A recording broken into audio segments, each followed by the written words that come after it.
Okay, in the till now we have been seeing how an resistor, inductor, and capacitor behave and respond to DC supply sources, that is DC voltage sources and DC current sources.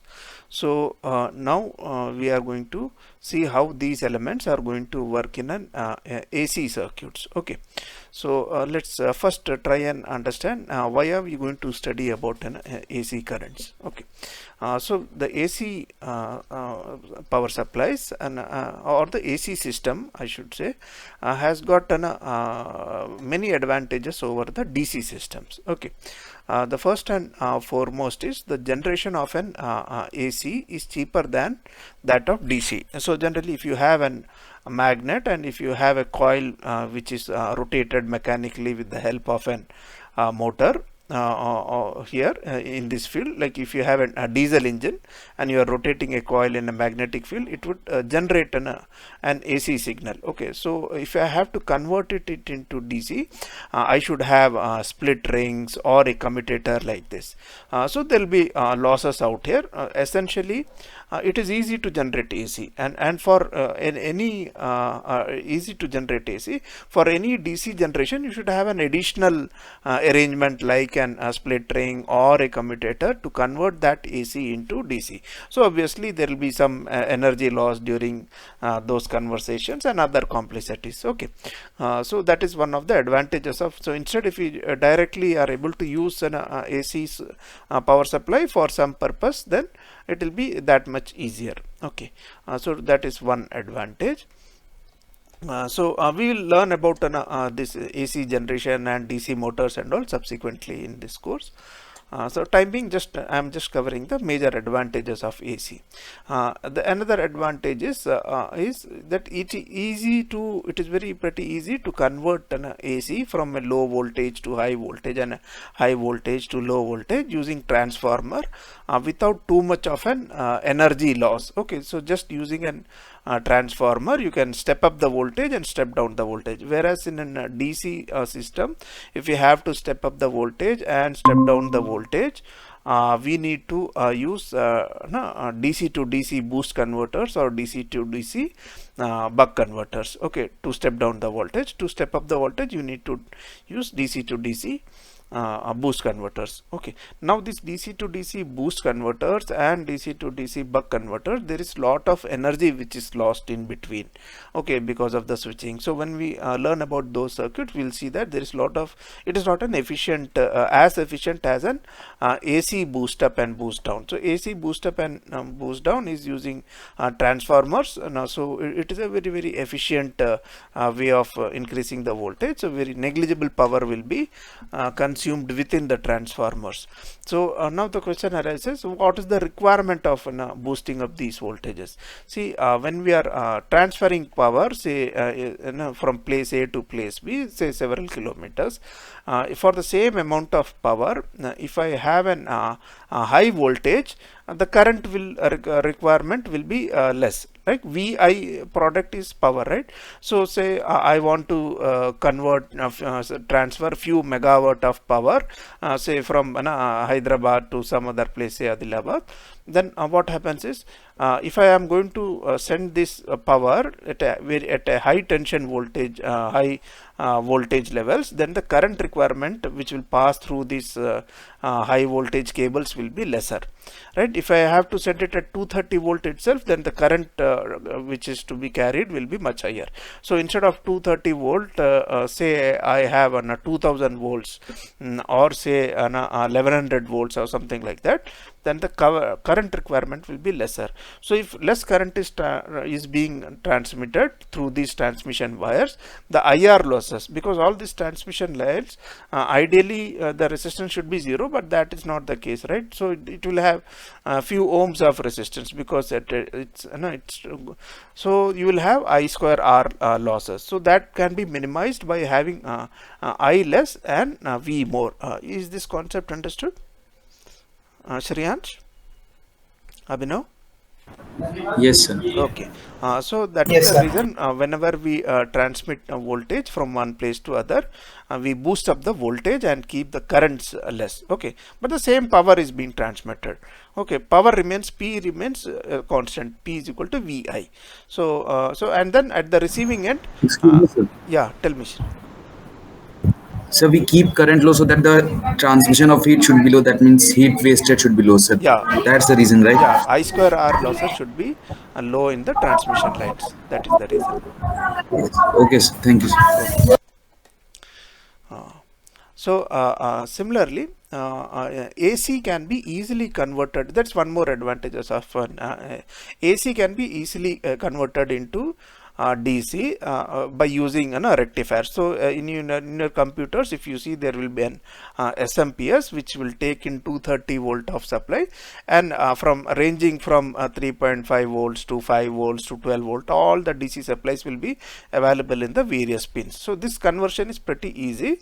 You use a set of diodes or rectifier or SCRs, and we convert. We'll see those circuits also subsequently in the course.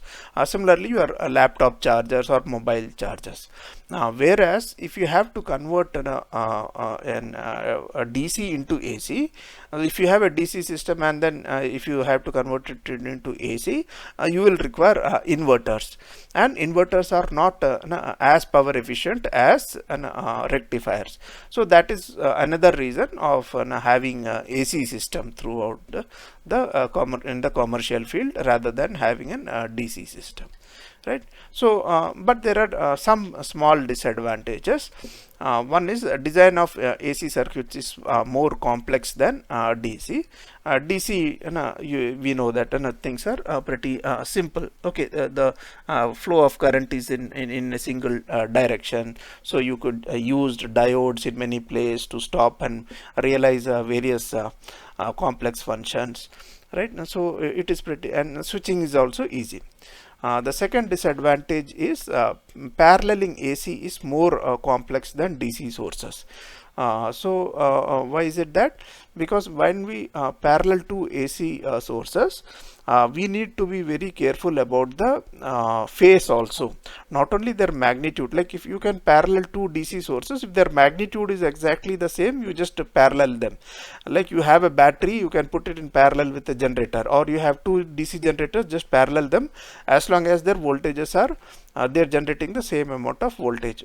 Whereas in AC, not only that they are generating the same amount of voltage, but they have to generate the same phase. Okay, otherwise they'll be loading each other. Like for DC generators, two independent generators, you just have to monitor the voltage, right? For the phase aspect, and when you are two generators, AC generators, which are kept besides each other, not necessarily they will be generating in the same phase. You can adjust the voltage, but to adjust the phase is not that easy. So you require a complex mechanism where the phase is adjusted. Okay, so that are the reason. And in AC system, when you are transmitting from place A to place B and all, because of the because it's an alternating current, some amount of radiation leakage will be there. Okay, so that is one reason why we restrict in commercial supplies the frequency to be 50 hertz, because at a high frequency the radiation losses will be very high.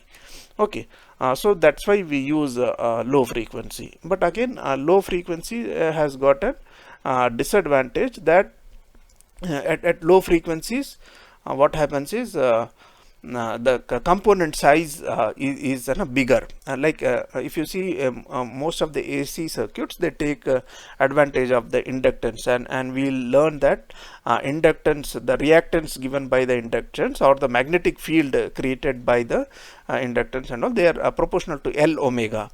Okay, where L is the inductance and omega is the frequency. So if you want a large L omega or large inductance in the circuit, then your omega has to be large. Okay, so at low frequencies, obviously L requires to be big to compensate for low omega, so that makes your components bulkier. Okay, so as you move to higher but then you have to keep the frequency low to avoid an radiation effects. Okay, otherwise if you go to higher frequency, now in aircrafts and all, you will find, and ships and tanks, instead of 50 hertz we use 400 hertz, and the radiation aspect is taken care of, because there it's a small distribution system. Like, you don't have to distribute in a very large area, so the area is restricted, because after all the AC supply is going to be confined within aircraft.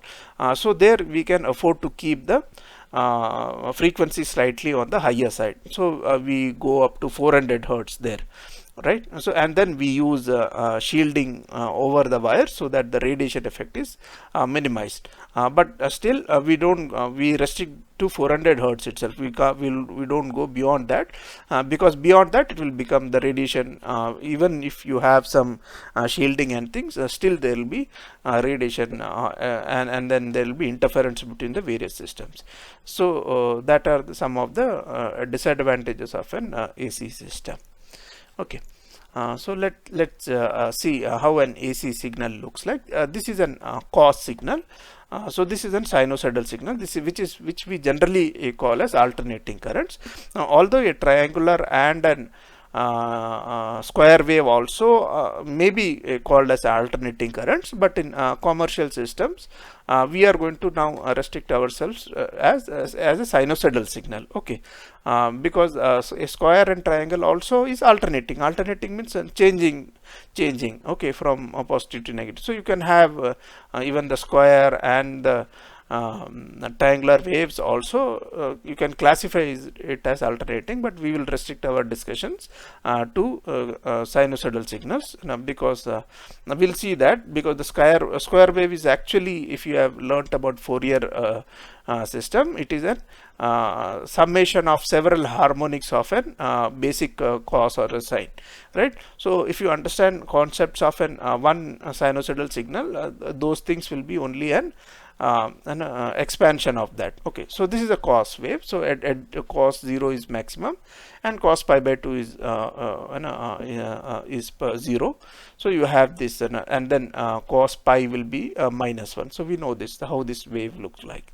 Okay, so generally in when we talk about electrical system, so rather than x, we will we are more interested in time. With time, how is the signal changing? Okay, so t is the time here in the x-axis, and on the y-axis you can have current or voltage, whatever it is. So this becomes cos omega t. Okay, what is omega here? Omega is the Frequency. yeah, frequency. Okay, in radians. In radians. Okay, so frequency will be omega divided by 2 pi, and the time period means the signal is going to repeat after this time period. Okay, 2 omega by 2 pi by omega. So if you see from 0 it's starting, so for a time period is 2 pi, so you come here 2 pi by omega here, so again the signal is going to repeat. So it is in repetitive in nature, and that repetition occurs at every time period t. So that is what t says. Okay, t is, and t and f we know that is related inversely. T is equal to 1 by f. Okay, so that is another formula to remember. So this is alternating currents out here. This is how. Okay, and then we have the sine function also. Sine function and cos function, they are exactly the same. Only difference is that where do we start the time reference? Okay, so if t is equal to 0, if the sine signal is generally 0, but for if the signal, if we are assuming at pi by 2 as t equal to 0, then this will become sine, this will become cos. Okay, so it is only the reference time where we are starting. Okay, so that is why this is known as sine and cos. Otherwise they look the same. Okay, and the variation is also same, exactly the same. Okay, and then we also have to understand there will be several such sinusoidals in a circuit. The voltage which we have applied could be like this, and the current which is flowing could be something else, they may not exactly be in phase. Okay, so that is known as the phase difference. Because we'll see that once we put inductors and capacitors, then the current is not likely to follow the same pattern as that of the shape will be same, but in the time domain they will be shifted. So that is known as phase lag. Okay, or it could be phase lead also. Here two examples are given. This is fx sin x, okay, which is 0 at t is equal to 0, and this is known as another, which is shown in orange, is sin x minus pi by 2. We call this as this is an lagging. Okay, now so this there is no need to get confused, because if you see sometimes when we see in this axis, it appears that this is running ahead. Okay, the orange one. So why are we calling it lagging? So the way we have to correctly view it is like at t is equal to 0, this has crossed the 0 line. Whereas at t is equal to pi by 4, that means after as the time moves forward, and at t is equal to pi by 4, this signal is going to cross this zero crossing. So this has come later than this, although when you view it appears this is leading. Okay, but actually this is lagging this signal. Okay, similarly this signal, the one Excuse me, sir. yeah, tell me. Can you explain this again? How is it lagging? Yeah, okay. See, this is a signal at t is equal to 0. This blue signal has already reached zero crossing. Okay, it is moving from negative to positive, and it is crossing 0. Whereas this orange signal, this is time, right? So this orange will cross this 0. Okay, there will be a 0 crossing of the orange signal only after time pi by 4, right? So that is happening later in time. So that is why we call it a lag. Is it okay? Yes, sir. So similarly, this one is lagging by pi. Okay, so because this 0 crossing is happening later in the time. Okay, so that's what we should not be confused by seeing these waveforms. This is very critical in understanding these concepts, because once we have to draw the waveforms of inductors and capacitors, we should be very clear how a lagging waveform looks like. Okay, so this is lagging by pi by 4, and this is lagging by pi by 4, and this is lagging by pi. Okay, so this is another example, just to again reinforce the thing which we learned. This is known as C, and now this is green is D, right? So C is known as leading D and E. C is leading D and E. Okay, similarly D is lagging with respect to C, and E is lagging with respect to both C and D. Is this thing clear again to all of you? Yes, sir. Okay. Yes, sir. Okay. So now also there is something known as an vector rotation. It is a rotating phasor. Okay, we are assuming that there is a vector which is rotating in the anti-clockwise. Okay, for omega t is equal to 0, it will be in the 0 degrees. It is going to the arrow will be pointed from left to right. And then as omega t increases, that means as the time increases, okay, this is going to rotate, and in one time period this is going to complete 360 degree of rotation.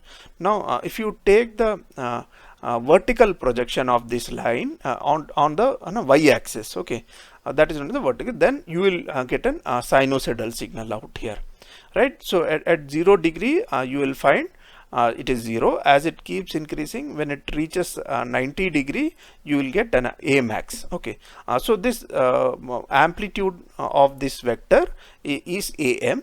So this signal, this is a sinusoidal signal shown in the time in the x-axis and amplitude in the vertical axis. The same signal is shown here in rotating phasor diagram, where this is the amplitude and this is the angle. So they are equivalent to each other. Is it understood, all of you? Okay. Now another thing to understand out here is, okay, let me show it in the next slide.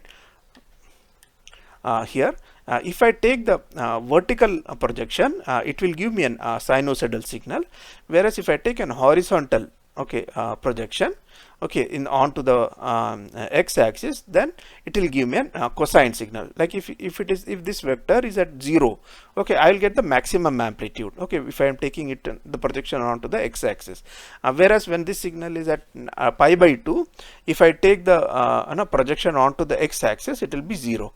So this is known as the in phase is known as the cos, and quadrature is known as the sine signal. Okay, is this graph understood? Yeah, Vansh? Yes, sir. Okay. So this is now let just touch upon complex numbers. In complex numbers, underscore under root -1 is denoted as I. So I square becomes -1, and I cube is I square into 1, whereas I square is -1, so this becomes minus I. Similarly, I to the power of 4 is I square, which is -1 square. This is 1. This you have done in your basic mathematics. Okay, so complex numbers can be written as A is equal to A plus IB. Okay, capital A. This is a complex number. A and B are real number, and I is the imaginary part. Okay, so this number has, this is the complex conjugate of it, which is represented as A minus JB. So this you have done in your mathematics. We are just trying to brush up, recall our memories, because we are going to use these formulas for our AC circuits, analysis of AC circuits. So we have Euler's formula, which is e to the power of I theta is cos theta plus I sin theta. Similarly, e to the power of minus I theta is cos theta minus I sin theta. Okay, so in the rectangular form, if A is equal to A plus IB, if I have to write it in the form of e to the power of I theta, then it is m e to the power of I theta, where m is given by root of a square plus b square, and tan theta is given by b by a. If I see here, this is a, this is b. So by Pythagoras theorem, m will be root of a square plus b square. Similarly, this theta will be opposite side by adjacent side, which is b by a. So this is how using this formula we can convert an rectangular coordinate system into Euler's form, and vice versa. Is it okay to all of you? Okay. So so if you see why we are going, why I explained you these things is because if it's a cos signal, okay, I can call it as real part of e to the power of j, like cos phi is e to the real part of e to the power of j phi, and sin phi is imaginary part of e to the power of j. But so by representing it like this, when we find out, when we do mathematical analysis of AC signals, it is it becomes pretty easy. So that is the reason we need to understand what a cos phi is and the sin phi is in terms of Euler's formula. We take the real part, we get cos phi. We take the imaginary part, we get sin phi. Similarly, if a signal is given as Vm cos omega t plus phi, right, in AC circuits, we are going to represent it as a real form of Vm e to the power of j omega plus phi. Okay, so this is how we are going to represent this signal here.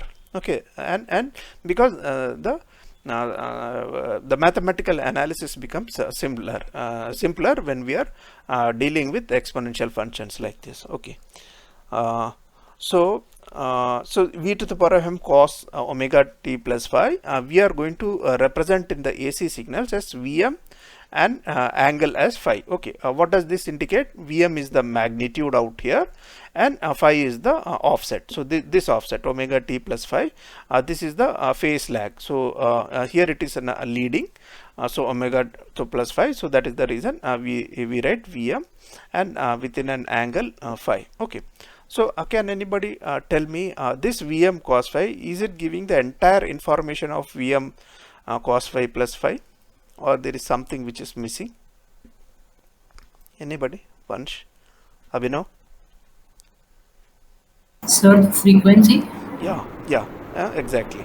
So when we are representing it like this, okay, we are just not bothered about this is leaving the frequency information. Okay, why so? Because in most of the circuits which we are going to handle, the source will be of a simple single frequency, and the currents also are going to have the same frequency. So we just want to avoid one extra variable everywhere. Okay, so because that will simplify the way we are finding solutions. So time being, so we have to understand that whenever we are representing in phasor form, we are avoiding the frequency information, but it means that just that all the currents and things like that will be of the same frequency. Okay, what changes is the magnitude. The magnitudes of the currents will change, the phase of the currents in the various loops will change, the voltages across the various components will change, and the currents will change in magnitude as well as phase, whereas the frequency remains same. Okay, and that is the reason we are not really bothered about putting the frequency information into this representation. Okay, so this is like a phase. If you have a cos omega t plus phi, so we are going to represent it as Vm and in angle phi. Okay, if you have sine this thing, okay, sine we are when we say Vm this means the real part. Okay, so the sine omega t needs to be written in the form of cos also, right? So only then, so a sine signal will be represented phi minus 90, because sine is cos omega t, okay, minus pi by 2, right? So that is the reason we write a phi minus 90. So whenever there is a sine signal, it is you need to write this minus 90. Okay, because we are this is actually, although it is actually a real part, so that we don't write here exclusively real part, but it is understood a real part. So we have to convert this into cos. Okay, so that is the reason why we are if there is a sine signal, we convert it into cos. So there is actually a real part onto the which should prefix this, but we don't write real part. It is understood that it is the real part. Okay, that is the reason sine will be written in this manner. Okay, now let's just take one example so that things becomes clear here. So if I is equal to 6 cos 5t minus 40, if this is to be written in a phasor form, so it will be written I is equal to 6 and minus 40 is the angle. Okay, so it will be straight away written, whereas here you have minus 4, this voltage is minus 4 sine 30t plus 50, right? So again it will be written as this sine needs to be converted into cos, so 50 plus 90, it becomes 140. So 140, so because we have converted into cos now 4. Now if you see in both this 50t, okay, that 50 is the omega, that is the rotational speed in radians per second. Here also 30, so that information is not available here in this. Okay, so that is omitted here in that. So you need to be clear about that aspect, that we are not bothered about the frequency in this phasor representation.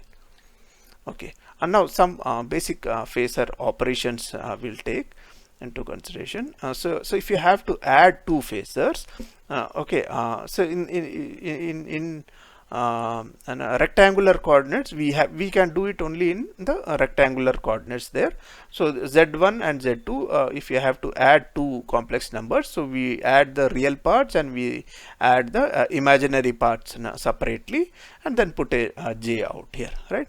Similarly for subtraction, z1 minus z2, so x1 and x2, so we subtract the real parts and the imaginary part separately and put a j here, right? Whereas for a multiplication, if it is an so if you have to add two phasor, we need to convert it into rectangular coordinates and then add. Okay, we can't do r1 plus r2 and then phi1 plus phi2. Okay, remember that. So we have to do it. We have to convert it into rectangular and then add the corresponding real and imaginary parts. Whereas for multiplication, you can do r1, r2, and then the face gets added up, the magnitudes gets multiplied. For division, again the magnitudes gets divided, whereas the face you got to take the difference. Okay, so these are all basic mathematics. You can refer to your mathematics book. We're just revising some of the aspects which we have already learned. So inverse is 1 by z, 1 by r, and minus 5, and square root, for to take a square root, again the magnitude can be taken square root and the face will be half of it, right? So if you take a specific example here, v1 is given as 5 and 60 degree, v2 is given 3 as and minus 50. So first we need to if you have to add these two vectors, first we need to convert it into a rectangular form. So a rectangular form is, to get x, we take 50 into cos 60 plus j sin 60. Okay, so you get 25 plus j 43. Similarly, v2, this we take 30 and then cos minus 50 plus j minus 50. This comes from the Euler's theorem, right? So you get you convert it into the rectangular and then you add it. So once you add it, 25 and 19.3 gets added up, 43.3 and it is minus 23 here, so they get added up. So now after having obtained in the rectangular, again we can convert it into and then a phasor by taking root of v square 1 plus v2 square, that is root of these two. Square root of square of these two, that will give the magnitude, and whereas the face will be this divided by this, that is 20.3 divided by 40. So you will get the face information also out here. So this is how we do addition of the phasors. So another aspect is there is an very important terminology known as root mean square. So we'll see what is the genesis of this. So suppose I am giving an AC power supply to a resistance, so Vm sin omega t. Okay, so you am giving a sinusoidal signal. So I will be Im sin omega t. Because this is a resistance, it is going to follow Ohm's law. So Im will be Vm by R. So I will get a current which is exactly in phase with the voltage source. As the voltage increases, and V divided by R, the current also will increases. When the voltage reaches the maximum Vm, I also will reach maximum, which is Vm divided by R. So this is what. Now if I take the average, if I have to find what is the power which gets dissipated in R, okay, so I can take an average 0 to power is what, V into I, right? So if I take average of 0 to 2 pi Vm sin omega t, I will get 0, right? Because if you see the area under this curve will be 0, because there is equal amount of positive and negative voltage.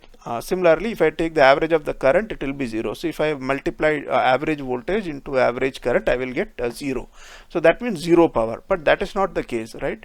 Because irrespective of the direction of the current here, there is a heat going to be produced in this resistance, and that much power will be consumed by this resistance, right?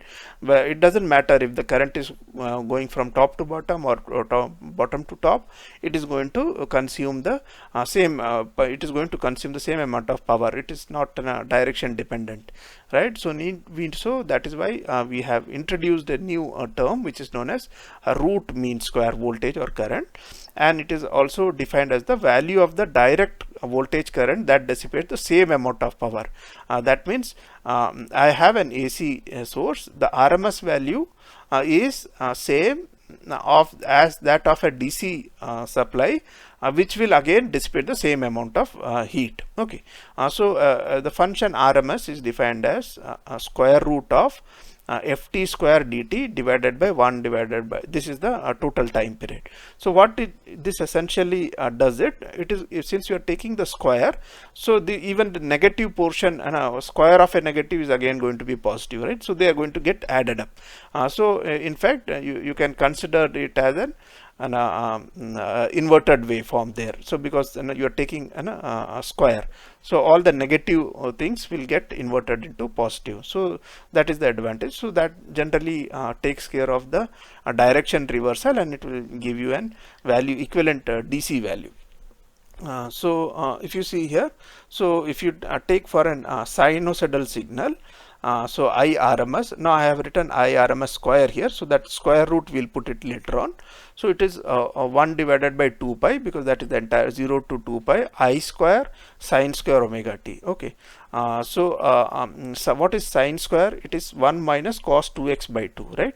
So now if I integrate it from 0 to 2 pi, this cos is again, the average of a cos is also going to be 0. So this is going to be 0. Only a half is going to remain here, right? So this Im square is Im square here, and this sine square I have replaced it with 1 minus cos 2x by 2, and since this cos 2x average is going to be 0, that is a cosine signal, so that will be symmetrical with respect to the x-axis. So that is why I am going to neglect that aspect. I am just put 1 by 2 here, right? So this is 0 to 2 pi and I square. Okay, and then putting these limits again. So in denominator you have 2 pi, and then when you put the limits, this will give theta, because d theta. So theta values is 0 and 2 pi. For 0 it will get cancelled. For 2 pi there will be 2 pi. So that 2 pi with this denominator 2 pi gets cancelled. So 2 remains. Now if I take a square root, so it will be Im divided by root 2. So the RMS value is Im divided by root 2. Im is what is the maximum value of the sinusoidal signal, right? So the RMS value is 0.70. 1 by root 2 is 0.707. So you need to remember this formula for computation. Okay. Similarly, VRMS is 0.707 into Rm. So the power now will be VRMS into IRMS. Okay, which is also IRMS square into R, or VRMS square divided by R. So this is the formula now to compute the power. Okay, so in this you will find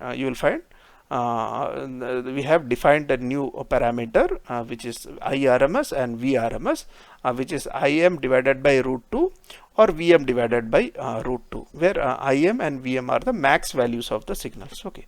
And then power is just multiplication of VRMS into IRMS. Okay, so is this concept clear to all of you?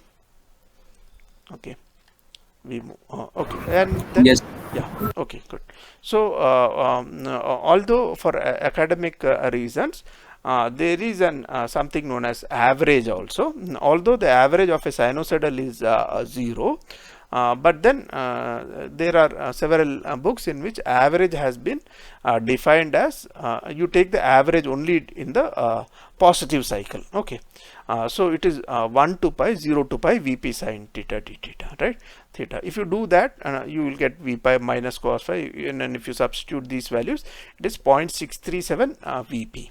Right. So this is not of great practical importance, but then sometimes it just gives a rough indication of what is the amplitude, total power available in that signal. But RMS value is a thing which is widely used and of more significance, but still for academic reasons we need to understand average value is 0.637 Vp. Okay, so it is understand that this average has been taken only for the half portion of the cycle. Okay, so that is why if you take for the full cycle, you will get average as 0. So this is known as average of a sinusoidal signal. Okay, so this is again a summary of RMS value is 0.707. So here for signals there are two more definitions, something which is known as form factor, which is average RMS divided by average. Okay, so it is 0.707 divided by 0.63, this max value. So you have the form factor as 1.11. Similarly, this has to be a max value. Okay, it's erroneously written as minimum value. Similarly, peak value, peak or crest factor is also again amplitude divided by average. Okay, max value divided by the average value. So you have these two definitions of peak factor and form factor. Okay, that just for academic interest, you can note it down. Not very important, but what is important is the RMS value. And okay, so now we'll take an example and try to understand. An alternating current of sinusoidal waveform has an RMS value of 10 amperes. What is the peak to peak value? Okay, now here there is a additional term which is introduced, which is peak to peak. Now here, now we know RMS value is Im into 0.0707, that is Im by root 2. Now Im is I divided, this I is RMS value which is given here, so divided by point, so I get 14.15. So this is the I maximum. I maximum is from here to here, or it is the peak. Peak to peak is from the positive peak to the negative peak, that will be 2 times Vm. Okay, so 14.14 minus 14.14, that is will give you 28.28. So this is peak to peak. Okay, so that is the difference between Vm. When we say that is Vm is only peak, and V peak to peak is twice Vm. Okay, so that from minus Vm to plus Vm. Okay, and this is RMS value which will be around 0.707 times the V peak. Okay, so these are the relations which you need to remember. Okay, so there is one more example out here. An alternating voltage has this equation. Okay, this, okay, for sine 377 t. So what are the values of RMS voltage, frequency, and instantaneous voltage where t is? So here, what is 144.4? Is it RMS voltage in this equation? No, no, sir, it is not. It is the peak voltage. So Peak Vm, voltage. yeah, Vm max voltage, or the peak voltage is 141.14. So so if you have to find an RMS voltage, you need to divide it by root 2. Okay, so it is this is root 2 times V. When we write simply V, it means V RMS. Okay, for maximum voltage, we either write Vms as suffix, or we write V peak. Okay, that are the two notations which we use. Okay, for RMS value, either we write V RMS or we leave it blank. Okay, that is why it is written here and nothing is given here. So V is and capital. Okay, whenever we write in capital, it means an steady state. It is not dependent on time. Whenever we write a small v, it means it is an time dependent thing. Okay, these are some notations we have to be very careful while we write the answers, or while we interpret the questions. A small v indicates it is an time dependent. So Vm, so if you see, Vm is a constant, V is a variable. Okay, so all capitals are constants, and all smalls are small alphabets are variables. Okay, so V is equal, so here we get V is equal to divided by root 2, so V RMS. And then this 377t, this is omega. Okay, this is not F, mind you, don't confuse it with frequency.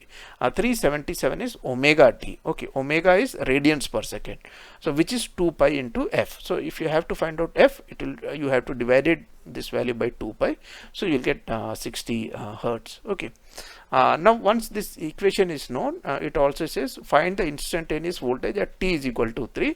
So that is straightforward. We just instead of t, we write 3 milliseconds. So milli is 10 to the power of minus 3. So we get the value of this. Okay, that is the whatever we get that value, this is the instant at that particular point. V will be 128.8. Okay, so this is the last problem. Again, when we say in our house we have 220 volt AC supply, right? So when we say 220, it means the RMS value is 220. Okay, so what is the peak voltage? So if you see these things, you can straight away, even without a calculator, and I can tell what would be the answer, right? Obviously peak voltage is 220. right? The RMS value is 220, so peak voltage has to be above that, right? So above that means these two answers cannot be there, and it is not double also, because it is it has to be 1.4 times. So the answer will be 311. So if you start using calculator everywhere, you will lose out time in your exams just by merely putting a glance in these answers. And that was the same case for your quiz 1 also. So it was so designed that you don't have to use a calculator, but for your mid-sem you might require calculators also. Okay, so the correct option is VRMS into root 2, which is 311 volt. Okay, so we have just introduced you today to the AC circuits. In the next class, we will learn a little more about AC circuits, and then we will take on how does the AC circuits, and in the next class probably we will see how a resistance, inductor and capacitance individually they behave in the AC circuit, and later on we will see how when they are connected in series and parallel, how do they behave. Okay, so that's all for today. Thanks a lot. If you have any doubts, you can ask me now. Sir, in order to prevent the power loss while transmitting the AC current through wires, Yeah. is it true that instead of taking a thick wire, we take a bundle of wires? Thin wires? Yeah, if you see the wires, okay, I'll tell you that. Okay, Yes. if you see the resistance of a wire, it is directly proportional to the length and inversely proportional to the area. Yes. Okay, so that is the reason we have you have to take a larger diameter wire for carrying to minimize the resistance, otherwise it is going to dissipate more power, right? Now Okay, sir. instead of having a very thick wire, right, and with a huge diameter, because when you take a very huge wire with a huge diameter, when mechanically when you are moving it and folding it and laying it down, there are Yes. larger chances of mechanical strain across the cross section, right?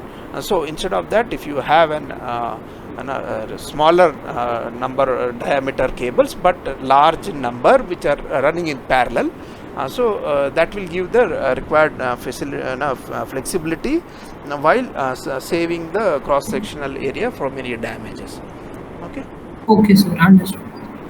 Okay. Thank you so much. Thanks. Sir. Thanks.